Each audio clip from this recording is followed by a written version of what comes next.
The night was silent, except for the restless hum of his thoughts. Jeff lay awake, staring at the cracked ceiling of a modest apartment in New York. The air was thick, heavy with questions that never left him. What if he was wrong? What if the vision that consumed him was nothing but a fragile illusion? Behind every thought, behind every flicker of doubt, there was a shadow that whispered, "You could lose everything." He wasn't poor, not anymore. He had stability. A career at D.E. Shaw, one of the most respected firms on Wall Street. He had the kind of life people pointed to as success. A high-paying job, comfort, prestige. But beneath the polished surface, he felt the chains of safety tightening around him. He could see the path his life was taking, predictable, orderly, suffocating. The world called it security. He called it death by routine. Every night, he replayed the same memory. The sterile office floor, colleagues moving like ghosts between cubicles, the air perfumed with ambition, yet poisoned with monotony. He saw himself reflected in the glass of those skyscraper windows, older, grayer, a man who had once dreamed of building something extraordinary, but had settled for surviving. That image haunted him more than poverty ever could. And then came the spark.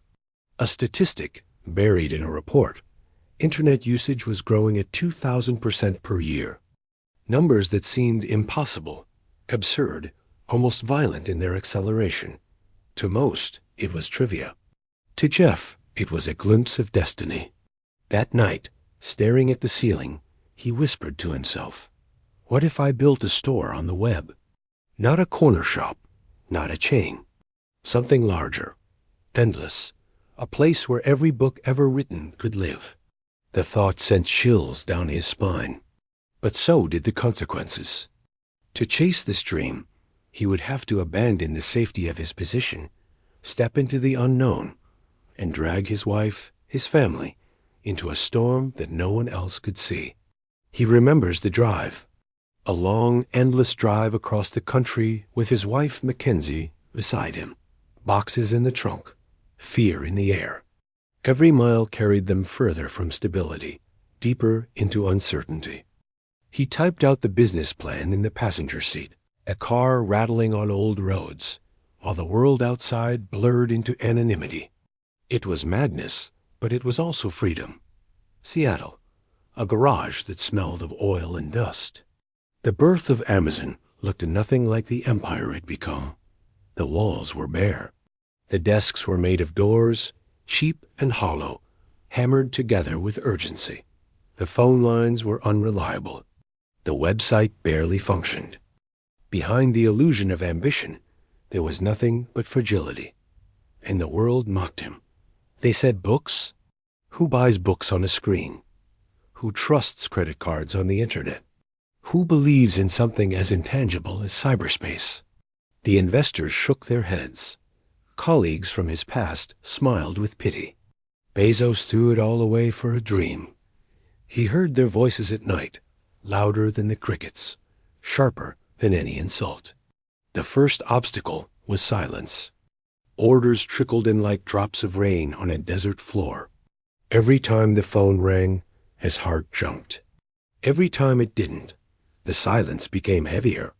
He worked through the nights, coding, packaging, shipping, answering emails. His hands shook from exhaustion. His body ached. His ambition was eating him alive, and yet he kept feeding it. There were mistakes, orders lost, books damaged, systems crashing. There was humiliation, too. The day servers collapsed under the weight of a few hundred simultaneous users, proving just how fragile their infrastructure was. He could feel the shame creeping in. I left everything for this? Money ran thin. Credit cards maxed out. The future looked like a thin rope fraying under his weight. Friends whispered that he had gone insane. His parents, confused but loyal, invested their savings into his vision, risking their own future for a dream they could barely understand. That faith was heavier than any doubt, a responsibility that cut deep. And then The first victory. Small, almost invisible to the world, but monumental to him. An order came in, not from a friend, not from family, not from anyone he knew. A stranger had placed trust in his creation. A stranger had chosen to believe. Jeff printed the receipt, framed it, and stared at it in silence. It wasn't profit. It wasn't proof. But it was a sign. A fragile light in the abyss. Yet even as the orders grew, so did the shadows. The press dismissed him. Competitors circled like vultures. Lawsuits appeared. The system strained, raking under demand. With each fragile success came new nightmares. He understood then that victory wasn't the end of struggle. It was the beginning of new wars. And still, he pressed forward. Because to stop, even for a moment, would mean death. Not of the company, not of the idea, but of himself. The boy who once lay awake staring at the ceiling, haunted by mediocrity, would never forgive the man who chose to settle. The world saw the garage, the chaos, the fragile beginnings. But they didn't see the nights of silence, when fear clawed at his throat. They didn't see the weight of shame, the loneliness of doubt, the fear of dragging everyone he loved into ruin. They didn't see him whispering into the darkness, "What if I'm wrong?" That is the truth of the beginning. Not glamour. Not brilliance, just fear. Fear, and the decision to move anyway.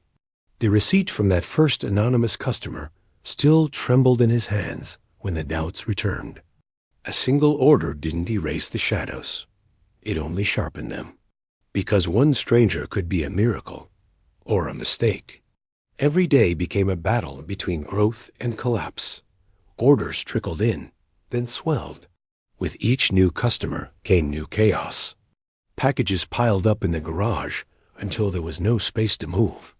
Printers jammed. Systems broke. Servers crashed. Every small success dragged behind it the weight of fragility, the reminder that the dream could shatter at any moment. He lived in the hum of machines, the glow of screens, the echo of tape-sealing boxes at 3 in the morning.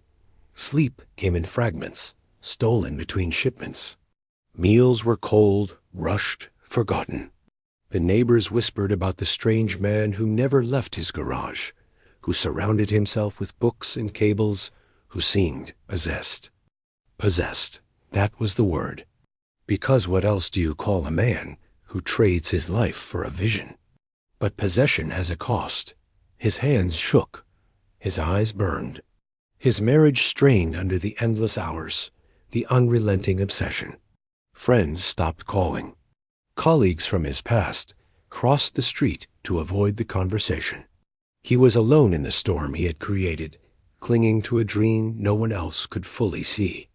The first investors who came to his door weren't impressed by the garage, or the desks built from doors, or the chaos stacked to the ceiling. They saw risk. They saw a man betting against the established world, against giants that had existed for decades. Many walked away. Some laughed. And Jeff, smiling with polite persistence, closed the door behind them, his face tightening into stone as their footsteps faded. But a few believed. Not in the company, not even in the idea, but in the intensity burning in his voice. They invested not in books, but in him, a man who spoke as if the future were already written, as if the world had no choice but to bend to his vision. Their money didn't erase the risk, but it bought time. And time was the one currency Jeff craved more than wealth. Still, there were nights when he thought of surrender. Nights when the silence between orders stretched too long, when the debts pressed too heavy, when the laughter of doubters echoed too loud. In those moments, he would sit in the dark garage, surrounded by towers of books, and ask himself, "Is this worth it? Or am I just digging a deeper grave?" The first true test came with scale. Growth was both gift and curse. Suddenly, the world noticed. Orders surged. Servers collapsed. Critics sharpened their knives. Lawsuits arrived, accusing him of cutting corners, of overpromising, of chasing the impossible. Competitors mocked the bookstore in the ether, convinced it was a bubble destined to burst. Jeff absorbed it all, the shame, the fear, the exhaustion, and he transformed it into fuel. He drove his team harder, pushed himself further, demanded the impossible because he believed the impossible was the only path forward. There was a night when an employee collapsed from fatigue. Another walked out, unable to endure the relentless pressure. Whispers of cruelty surrounded him. Was he building a dream or destroying lives in the process? Jeff didn't flinch. He told himself that the world only remembers the victors, not the sacrifices along the way. The doubt gnawed at him, but he buried it beneath layers of ambition. And then came the fragile taste of recognition. A headline, a spotlight. Amazon was no longer a whisper in the dark. It was a name people repeated. Customers spoke of it. Journalists doubted it. Competitors feared it. The world had turned its gaze toward him, not with admiration, but with curiosity. Could this strange little garage-born company survive? The first prophet arrived like a ghost, small, insignificant on paper, but to him it was thunder. It was proof that the madness had weight, that the nights of silence and fear were not in vain. He stared at the numbers until they blurred, until his vision swam with exhaustion. And then he laughed not with joy, but with something darker. A laugh of survival. A laugh that said, "You tried to bury me, but I am still here." Yet victory carried its own poison. With growth came enemies sharper than before. Wall Street demanded results. Shareholders demanded profit. Competitors sharpened lawsuits into weapons. Every victory revealed another battlefield. He realized then that the dream would never be safe. There would never be peace. Amazon's birth wasn't the end of the storm, it was the storm itself, one that would consume his life forever. But he accepted it because he understood the truth.